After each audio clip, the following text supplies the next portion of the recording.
Over thinking से कैसे बचें? किसी भी चीज को लेकर बहुत ज्यादा नेगेटिव सोचता हूँ कभी कभी। तो आप क्या सिखाते हैं लोगों को? लोगों को महाराज जी मैं सिखाता हूँ कि मतलब आप यूट्यूब से कैसे सोशल मीडिया से रोजगार कर सकते हैं। बच्चा, परम विश्राम जब तक मन को नहीं मिलेगा तब तक ये कभी शांत होने वाला नहीं।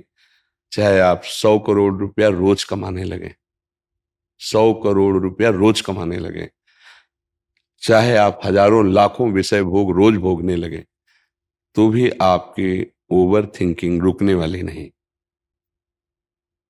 समझ पा रहे हो या इसमें आपको कोई संशय है? नहीं। 100 रुपये की मांग, फिर 1000 रुपये की मांग, फिर 1 लाख की मांग, फिर करोड़ की मांग, फिर अरब की मांग, ये बढ़ती ही चली जाएगी। इसकी पूर्ति नहीं होती कभी, आज तक किसी की नहीं हुई। इतिहास साक्षी है। उसी की पूर्ति होती है जिसको अध्यात्म का ज्ञान हो जाता है। उसके अंदर ये वृत्ति आती है, जथा लाभ संतोष सदा, काहू सो कछु न चाहोंगो, परहित निरत निरंतर मन क्रम, वचन नेम निबहोंगो, कबहू कहो या रहा निरहोंगो। जिसमें हम अपने विचारों पर शासन कर सकते हैं, हम अपने मन को शांत कर सकते हैं। वो रुपया नहीं होता, वो भोग सामग्री नहीं होती, वो अध्यात्म होता है। आप इस बात को स्वीकार करते हैं? जैसे आपका मन कह रहा है कि ये शरीर भोगने को मिल जाए, तो उस शरीर को कोई भोग रहा है, या आपको ही मिल जाए, तो कुछ दिनों बाद आपका मन किसी और शरीर को भोगने की मांग करेगा, फिर किसी दिन और, फिर और ओवर थिंकिंग, ये सोच बढ़ती ही चली जाएगी आपकी, कभी रुकने वाली नहीं। ये रुकेगी तो एकमात्र श्री भगवान का आश्रय लेकर अध्यात्म ज्ञान नाम जप के द्वारा रुकेगी। नाम जप नहीं हो रहा तो चाहे जितना धन कमा ले, चाहे जितनी भोग सामग्री, महाराज ययाति जिनके वंश में भगवान श्री कृष्णचंद्र जी का अवतार हुआ, उनके बड़े पुत्र का नाम यदु था, तो इसीलिए भगवान को यदुवंशी कहा गया। उन्होंने अपने जीवन का परम पावन समय भोग में लगाया। भागवत में उनका चरित्र है, महाभारत में चरित्र है। उनको पत्नी रूप में जो मिली वो बहुत परम पवित्र, अप्सराओं को भी मोहित करने वाली परम सुंदरी देवयानी जी, भगवान शुक्राचार्य जी की पुत्री थी। वो संयोग बना ऐसा कि उनको वो प्राप्त हुई, और बहुत ही गंभीर और सुंदर दासी रूप में उन्होंने वृषपर्वा की पुत्री शर्मिष्ठा को स्वीकार किया। शर्मिष्ठा से भी पुत्र हुए, देवयानी से भी पुत्र हुए। बड़ी कथा में सारांश में केवल बता रहे हैं। देवयानी की शर्त थी कि आपने मुझे स्वीकार किया है तो मैं सर्व सुंदरी हूं और सर्व पूज्य हूं, मैं तुम्हें पत्नी रूप में प्राप्त हुई हूं, तो किसी की तरफ आंख उठा के नहीं देखोगे, ये शर्त। लेकिन जब शर्मिष्ठा को जो दासी रूप में आई थी, वो यद्यपि वो दासी नहीं थी, ईर्ष्यावश देवयानी जी ने दासी पद में उन्हें रखा था। इतनी सुंदर और गंभीर मुद्रा में थी, महाराज ययाति लुभायमान हो गए, जबकि सर्व सुंदर देवयानी जी। शर्मिष्ठा जी से भी पुत्र प्रकट हुए। एक दिन वो शिकार के बहाने जा रहे थे, तो वहां नए नए बालक पिताश्री कह करके लिपटे। देवयानी ने कहा, पिताश्री आपको कैसे कह सकते हैं ये? तो उन्होंने कहा कि बालक हैं, ऐसे भाव से कहते नहीं, सत्य बोलिए आप। तो उनका हमारे ही बालक हैं। तो तुरंत उसी समय चली गई भगवान शुक्राचार्य जी के पास और कहा, इन्होंने हमारे साथ छल किया, इनको दंड मिलना चाहिए। महाराज ययाति जब सामने गए तो उन्होंने कहा, जाओ, तुम इतने काम मोहित हो रहे हो तो जरावस्था को प्राप्त हो जाओ, वृद्धावस्था। अब देवयानी से कहा कि पिता से साफ तो दिला दिया, क्या इसमें तुम्हारा हित होगा? उनको लगा कि गलती हो गई, तो उन्होंने पिताजी से कहा, इस जरा को मुक्त कर दीजिए। उनका एक ही उपाय, कोई पुत्र तुम्हें अपना यौवन दे देते तो तुम यौवन हो। पुत्र से भी यौवन प्राप्त करके उन्होंने फिर विषयों को भोगा। अंत तो गत्वा उन्होंने लिखा अपना अनुभव, एक भगवद विमुख को, विषयी पुरुष को संसार के संपूर्ण भोग मिल जाए तो भी उसकी तृप्ति नहीं होने वाली। ओवर थिंकिंग पर ब्रेक लग सकती है। तो भगवान का आश्रय और भजन से दूसरा कोई उपाय नहीं, चाहे कुछ भी मिल जाए वो सोचता ही रहेगा, क्योंकि मन को विश्राम देने की एकमात्र क्षमता श्री भगवान में है, भजन में है। तब लगी कुशल न जीव को सपने हो मन विश्राम, जब लगी भजत न राम को शोक धाम तज काम। भगवान का आश्रय, सत्य शास्त्रों का स्वाध्याय, संत महापुरुषों का सत्संग, उसका जब मनन हम करेंगे तो हम जैसी भी स्थिति में उसमें प्रसन्न होना सीख जाएंगे। यही समस्त कामनाओं को नष्ट कर देगी स्थिति। बिन संतोष न काम न साही, अछत काम सुख सपने उनाए। यदि संतोष धन रूप नहीं आया तो कामनाओं की बढ़ोतरी उसको जलाती रहेगी, उसको मिटा देगी, नष्ट कर देगी। तो ओवर थिंकिंग से बचने के लिए भगवान का आश्रय, सत्संग और नाम जप, ये 3 बातें यदि जीवन में आ जाए तो बहुत आनंद आ जाएगा, मन प्रसन्न रहेगा, विश्राम को प्राप्त हो जाएगा। अगर अध्यात्म से नहीं जुड़ा है तो हमें एक उदाहरण बता दो कोई, जो अभी तुम्हें वर्तमान में दिखाई दे रहा हो, लेकिन बाहरी बात को लेके नहीं। तुम बाहरी बात को लेके और हम यहाँ आंतरिक बात को लेके, जैसे तुम प्रश्न करते हो ऐसे आंतरिक स्थितियां यहाँ सबकी आती हैं। बड़े बड़े धनी मानी पदाधिकारी सब, और उनसे संभाषण होता है तो हमें सब पता चल जाता है। विश्राम उसी को देखा जो भगवान का जितना आश्रय लिए अन्यथा नहीं। बोलो तुम्हारी दृष्टि में कौन है? जो अध्यात्म की निंदा करते हैं, भगवत मार्ग की निंदा करते हैं, उनको पूरे जीवन में परिणाम दिखाई देगा कि वो ऐसी जगह खड़े मिलेंगे जहां कुछ नहीं है, कुछ नहीं प्राप्त किया जीवन में, सब कुछ होने पर भी बहुत ही घोर अशांति में जीवन होगा। जब आपके मन की ओवर सोच, जो अब ये मिल जाए, ये मिल जाए, ये भोग लूं, ये भोग लूं, और जब उस पर बाधा पड़ेगी तो अब उसको संभाल पाने की योग्यता आप में नहीं रहेगी, क्योंकि अध्यात्म नहीं है। अध्यात्म सबसे पहला पावर प्रकट करता है सहनशीलता, तितिक्षा, जिसे संस्कृत शास्त्रीय भाषा में कहते हैं, और उसका सरल अर्थ है हर परिस्थिति को सहना। ये केवल अध्यात्म में आएगा। सम्मान मिलता है, मेडल मिलता है तो सब फूल जाते हैं, लेकिन जब अपमान और हार होती तो अच्छे अच्छे को रोते देखा गया है। ये क्या है? एक पक्ष को, सम्मान को, जीत को, लाभ को, सुख को तो तुमने अपना माना उसे, और जब दुख आया, अपमान आया, हार आई, तब वो ऐसे मुस्कुराते तो तुम्हें पता चलता कि उत्साह संपन्न करना किसे कहते हैं। और वो केवल अध्यात्म से हो सकता, प्रकृति से नहीं हो सकता। इसीलिए अध्यात्म के बिना सही मोटिवेशन स्थायी नहीं हो सकता। सही उत्साह अध्यात्म से मिलता है, जो अपनी इंद्रियों को काबू में करके फिर चले, चाहे गृहस्थ हो चाहे विरक्त हो।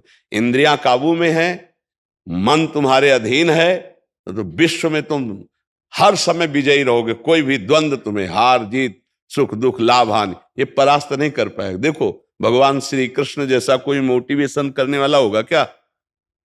वो कह रहे हैं सुख दुखे समय कृत्वा लाभा लाभो जया जयो। ऐ कर्मयोगी, सुख दुख में समान, लाभ हानि में समान, जय पराजय में समान। अगर इनका मोटिवेशन स्वीकार कर ले तो वो सदैव प्रसन्न रहेगा। ये हैं, देखो जगत गुरु भगवान श्री कृष्ण बोल रहे हैं, मात्रा स्पर्शास्तु कौन्तेय शीतोष्ण सुख दुखदा आगमा पाइनो नित्य तास्तितिक्षस्व भारत। ये अनित्य है, नाशवान है, काम क्रोध लोभ मोह मद मत्सर मान अपमान, इनके आने जाने में तो दुखी सुखी मत हो। सम धारण कर, समता को धारण कर, व्यथित मत हो। जो नहीं व्यथित होता वही परम पद का अधिकारी होता है। यम ही न व्यथ्यन्ते ते पुरुषम पुरुषर्षभ सम दुखा सुखाधीरम स्वमृतत्वाय कल्पते। बिना अध्यात्म के बच्चा ना तो ओवर थिंकिंग को रोका जा सकता है, और ना हम शांत हो सकते हैं, ना हम प्रसन्न हो सकते हैं। हाँ, हर्षित हो सकते हैं तो परिणाम में शोकित होना पड़ेगा। आज हमारे मन के अनुकूल कार्य हो गया तो हर्षित हो गए, कल शोकित होना पड़ेगा। हमें लगता है कि ये 3 बातें जीवन में उतारनी चाहिए। पहला भगवान का आश्रय, दूसरा भगवान का नाम जप, और ये दोनों पुष्ट कैसे हो? ये संत समागम। अगर सत्संग करते रहे तो बात समझ में आ जाएगी, नहीं तो फिर गड़बड़ रहेगा। जैसे समाज में किसी भी मार्ग का उपदेशक बने तो बहुत मजबूत होना चाहिए। जैसे डूबने वाले को निकालने के लिए तुम कूद रहे हो तो तुम्हें अच्छा तैराक और अपने से भारी वजन को लेकर तैरने का अभ्यास होना चाहिए। और जो डूब रहा है वो पहले तुम्हें डुबोएगा, अगर फंस गए उसके चक्कर में पहले तुम्हें डुबोएगा, क्योंकि वो सांस लेना चाहेगा। तो बहुत बचा के, तो मोटिवेशन देने के लिए पहले अपने को इतना मजबूत रखना चाहिए कि कोई भी परिस्थिति हमारे उत्साह को ना नष्ट कर दे। चाहे सामने से गाली आवे, चाहे सामने से निंदा या अपमान आवे, लेकिन हमको उसको उत्साह बढ़ाना, उसको सुख देना है। इतनी क्षमता केवल अध्यात्म में होती है, प्रकृति की पढ़ाई में नहीं होती। महर्षि इन्होंने ये जो लिख रहे हैं कि ये मोटिवेशन देते हैं कि यूट्यूब में आप आओ और इससे आपको अच्छे पैसे मिलेंगे, ये वाला मोटिवेशन देते हैं। चैनल बनाओ और ऐसा ऐसा काम करो, उसमें कोई दिक्कत आती है तो वो बताते हैं। हमें कोई परेशानी नहीं, जीवन यापन के लिए कुछ भी किया जाए, जो भी जैसा भी है, पापाचरण छोड़ करके जैसा भी हो, जो भी कार्य मिले, चाहे किसानी हो, व्यापार हो, नौकरी हो, जीवन यापन के लिए है। लेकिन जीवन किसके लिए है? जीने के लिए सब कार्य किए जाते हैं, लेकिन हम जी किसके लिए रहे? अब इस प्रश्न का उत्तर अगर हो तो सही मोटिवेशन मिल जाए। जीने के लिए बहुत से उपाय हैं। नौकरी कर रहे हैं, व्यापार कर रहे हैं, विविध प्रकार के कर रहे हैं, क्योंकि उसे पैसा मिलेगा, पैसे से भोग सामग्री मिलेगी, भोग सामग्री से जीवन चलेगा। तो जी किसके लिए रहे हो? इसका उत्तर समझ लो तो सही मोटिवेशन आ जाएगा, सही उत्साह आ जाएगा। हम जी रहे हैं भगवान की प्राप्ति के लिए। अगर मानव जीवन में भगवान की प्राप्ति नहीं हुई तो पैसा कमा रहे हैं भोगों के लिए, भोग भोग रहे हैं जीने के लिए, और जी रहे हैं भोग भोगने के लिए। फिर इसके बाद मृत्यु, फिर यही सब लीलाएं पशु पक्षी भी कर रहे हैं। बार बार जन्म, बार बार मरण, बार बार माँ के गर्भ में जाना। आज इस बार तो मानुषिक माँ मिली है, अगली बार कौन सी माँ मिले? इसलिए पुनरपि जन्नम पुनरपि मरणम पुनरपि जननी जठरे शयनम, इस चक्र को काटना है। और इस चक्र को काटने का उत्साह भगवान की शरण में। यूट्यूब कोई अविनाशी या स्थायी दाता नहीं है। जिस दिन बंद हुआ तो डिप्रेशन में पहुंच जाओगे, नहीं पहुंच जाओगे तो सही मोटिवेशन नहीं हुआ। साथ में ऐसा भी मोटिवेशन होना चाहिए कि कल यूट्यूब बंद हो जाए तो फिर आप में वो क्षमता होनी चाहिए कि आपके पास और भी मार्ग है, आपको निराश नहीं हो। मार जी आगे पूछ भी रहे हैं, बहुत लोग तो सफल हो रहे हैं, इसमें लाखों कमा रहे हैं, लेकिन वो सफलता भी अस्थाई है, स्थायी नहीं है। कह रहे हैं काफी असफल हो जाते हैं, उसका पुण्य का काम, ये पुण्य हो रहा है मेरा, है पाप हो रहा है, मैं तो उनको मोटिवेट कर रहा हूँ। तो समझ नहीं आ रहा क्या? पुण्य और पाप तो शास्त्र आज्ञा का पालन करने से पुण्य होता है, शास्त्र विरुद्ध आचरण करने से पाप होता है। इसमें कोई पुण्य और पाप का क्षेत्र थोड़ी जाए। यूट्यूब में आप चैनल बना करके एक व्यापार कर रहे हैं, लेकिन इसको सुकृत थोड़ी बोल देंगे, आप पुण्य थोड़ी बोल देंगे।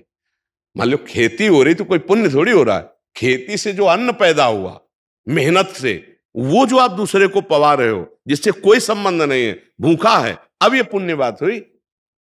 आप तो व्यापार करने का एक रास्ता बता रहे हैं, तो ये तो जीने का रास्ता है। अब यूट्यूब से जो आपको मिलते हैं उनमें से कितने औषधालय में बेचते हैं आप, कितनी के गरीबों की औषधि करवाते हैं, कितने पैसे की, कितने भूखों का पेट भरते हैं, कितने के वस्त्र देते हैं, वो पुण्य शब्द से जुड़ेगा जाकर के। तो हमें लगता है कि थोड़ा हम शास्त्रों का स्वाध्याय करें, नाम जप करें, भगवद आश्रित रहें, क्योंकि यह सब बच्चा टिकाऊ नहीं। न यहां विश्व का कोई पद टिकाऊ है, न कोई संपत्ति टिकाऊ है, कुछ टिकाऊ नहीं है।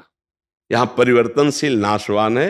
बढ़ाइए उत्साह, नौजवानों को प्रेरित कीजिए, पर साथ में इतना भी तुमको ज्ञान हो और उनको ज्ञान हो कि कमाना बुरा नहीं है, कमाओ, लेकिन उनका धर्म में प्रयोग करो और शास्त्र स्वाध्याय करके आध्यात्मिक बनो, जिससे तुम हर कष्ट को सह सको।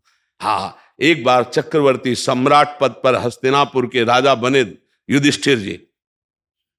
अगला कदम आता है कि 13 वर्ष का वनवास, 1 वर्ष का अज्ञातवास, इसके बाद फिर ये क्रम चक्र चलता है। ऐसा नहीं कि आज 5 लाख आप कमा रहे हो तो सदैव आप ऐसे ही चलोगे या ऐसे सुखी रहोगे। ये कोई सच्चिदानंद अविनाशी नहीं है यूट्यूब। यह कोई भी मार्ग विनाशी नहीं। मुझे लगता है परम विश्राम और शांति के लिए, ये व्यवहार के लिए करो, लेकिन अध्यात्म का ज्ञान और भगवान का आश्रय भजन जरूर होना चाहिए। नहीं उसके बिना आपकी सोच आपको परेशान कर देगी। संतोष उसी को होता है जिसके पास नाम है, भगवान का भरोसा है। चैन से जीने के लिए एक रास्ता है भगवान का आश्रय, नाम जप और सत्संग। इससे आपका ज्ञान विकास को प्राप्त होगा। नहीं, हम बहुतों को पराजित और रोते हुए देखा है। जीते मार उछल गए और हारे तो रो दिए। अब उनको कौन रोक पाएगा जो हार का कष्ट सहा जा रहा है। बराबर कोई जीत हो ऐसा नहीं। हमें लगता है ऐसी कला सीखनी चाहिए कि जीत में उछलो मत और हार में रो मत। हारे हैं तो हम जो त्रुटि है उसको समझेंगे और अगली बार जीतेंगे, और जीते हैं तो भगवान की कृपा, इसलिए ज्यादा फूलने की जरूरत नहीं है, क्योंकि हार भी आगे खड़ी है। दिन है तो रात आएगा, रात है तो दिन आएगी। ऐसी हमारे अंदर आध्यात्मिक शक्ति जागृत हो जाए जिसका नाम समता है। अगर समता नहीं तो फिर कोई मोटिवेशन रोक नहीं सकता, तुम्हें परेशान होना पड़ेगा। संसारिकता आपके विश्राम के लिए योग्य नहीं है। मन को कोई भी संसारिकता कभी विश्राम नहीं दे सकती।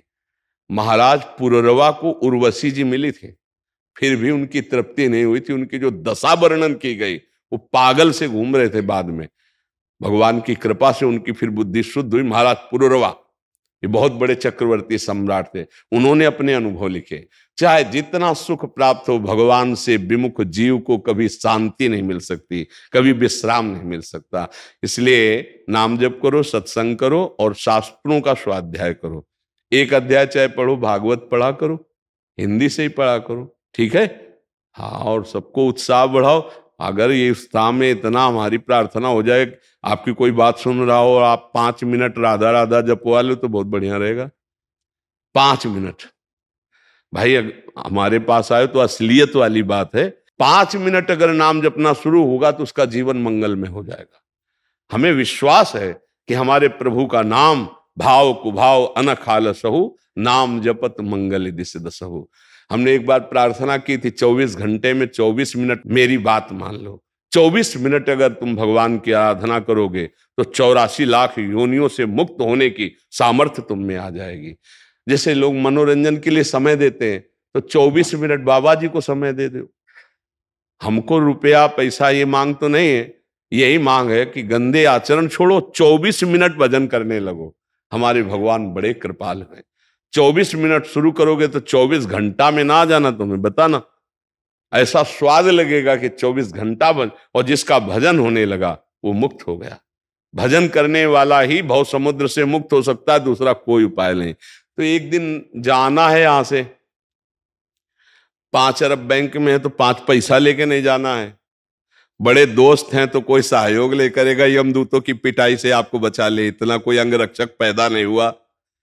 विश्व में कोई ऐसा अंगरक्षक नहीं है जिस समय यमदूत पिटाई कर रहे हो हमारे को बचा ले। वो केवल भगवान का नाम, भगवान ही बचा सकते, दूसरा नहीं। इसलिए अंतिम मोटिवेशन नाम, भगवान का आश्रय, वही आपको बचाएगा।